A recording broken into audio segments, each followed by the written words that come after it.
There's growing outrage tonight after an unarmed African-American teenager was shot and killed by police in the St. Louis suburb of Ferguson, Missouri. The death of 18-year-old Michael Brown of St. Louis, Missouri. Into the Ferguson, Missouri shooting of Michael Brown. On August 9th, 2014, Officer Darren Wilson was driving down Canfield Drive when he noticed two young men jaywalking. After addressing the two, a disagreement between Officer Wilson and Brown ensued, resulting in Wilson fatally shooting Michael Brown.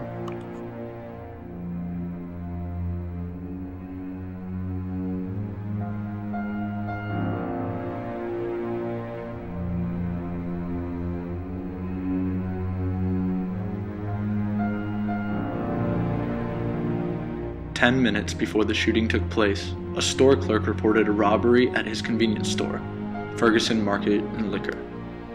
The video shows Brown grabbing a handful of cigarillos from the counter and proceeding to walk away with them. When the clerk confronts Brown, it is clear that Brown is threatening the man and continues to be physical with him. From the store, Brown and his friend neglect to keep a low profile, resulting in their jaywalking citation. At 12:01, Officer Wilson shot Brown, immediately causing disorder among the people of Ferguson. The next day, a news conference was held at 10 a.m., where the Ferguson Police Department released their official statement that the man shot was Michael Brown. He was 18 years old. First, Brown assaulted the officer, then he reached for his gun. One shot was fired in the car, and the other gunshots were fired outside of the car.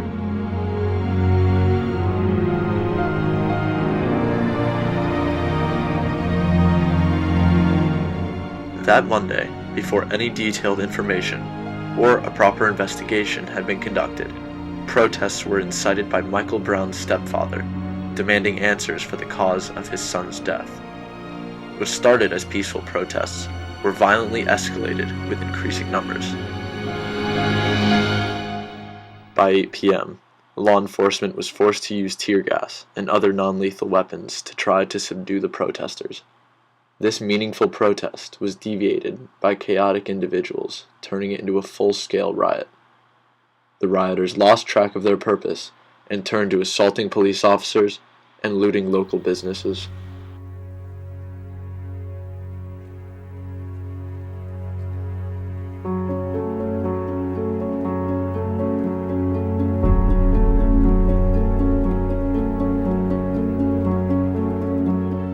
Between 12:01, when Michael Brown was shot, and 12:03, when Officer Wilson called in the shooting, news of the incident had already begun to spread like wildfire.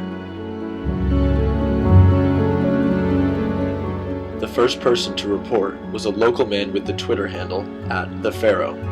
The first post consisted of his initial reactions, a statement that the man was shot by the police, and a picture taken from his house of Michael Brown's body in the street.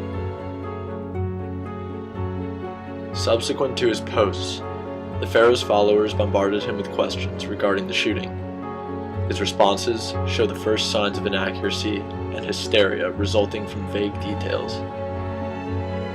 The posts were liked and retweeted thousands of times within a matter of days, effectively providing stimuli for nationwide protests. Meanwhile, as all of this was going on, official investigations had not yet occurred, only providing more time for unofficial information to be exaggerated and broadcasted. Alongside these unfiltered posts were depictions such as this one, which uses the real autopsy diagram adjacent to statements that are unauthorized and are not supported by any evidence. To aid explanations from eyewitnesses and the police department, Next Media, an independent film group, produced animated reenactments for both sides of the story. The animation shown depicts what people claim to have happened, where Michael Brown got on his knees and submitted to Officer Wilson before he was shot. Officer Wilson's claims are also supported by the autopsy. Analysts had concluded that the last 4 fatal shots were fired from 1 to 2 feet away. The approximate distance between Officer Wilson and Brown was 20 feet before Brown turned around, meaning Brown had to have charged Wilson for 20 feet while Wilson delayed his use of deadly force until Brown was only 2 feet away. Controversy over the truth of Michael Brown's death evoked a movement in propaganda directed towards racist, irresponsible, and immoral police. As the propaganda reached nearly every platform in the world, the publicity of actual facts could not compete, as if they were irrelevant.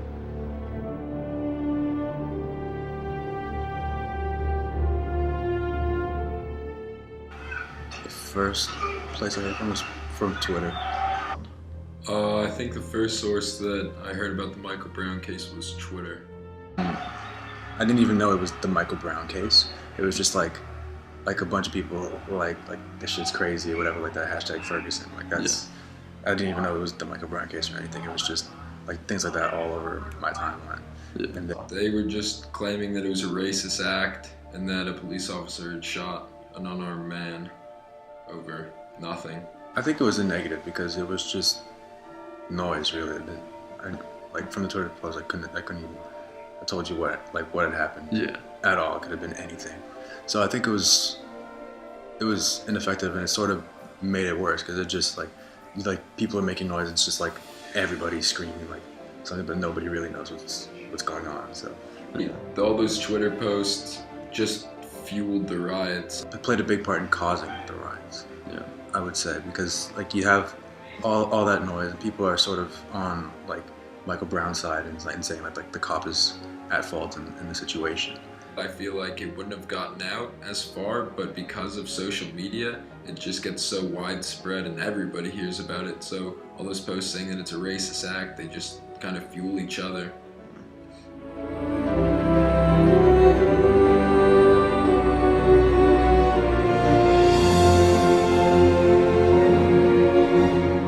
Whenever an incident takes place, it immediately attracts controversy-hungry news reporters who will do anything to get a lead over their competitors. The search for an eyewitness is urgently pursued to get a first-person account of the event. Despite proven data, which denies the accuracy of first-person accounts, news audiences have the impression that eyewitnesses know the truth behind stories. This graph depicts the extreme decrease in reflection over the course of time. Notice that nearly 60% of accuracy is lost within the same day and nearly 80% within the week. These sketches show the deficient result when police sketch artists were given the task of drawing very recognizable faces. Not at all. Now, did you know Mike? After learning details about the event, it is easy to distinguish flaws in the stories of people that claim to recall the incident completely. It was around 1:40, 2 o'clock. We were walking down the street. Go. So as I pull out my phone, the first shot was fired through the window, and I just try to get out the way. I pull onto the parking lot right. It was almost like putting someone to execution. He was a peaceful person, and he lived his life peaceful. I definitely think he's.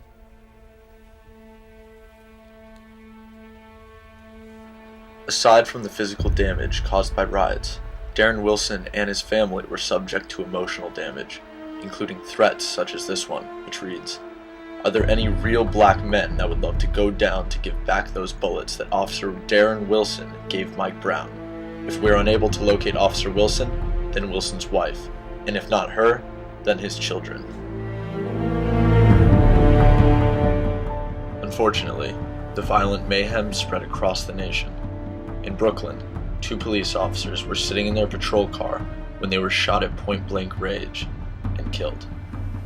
Officials said the assailant had traveled to the city from Baltimore, vowing to kill officers.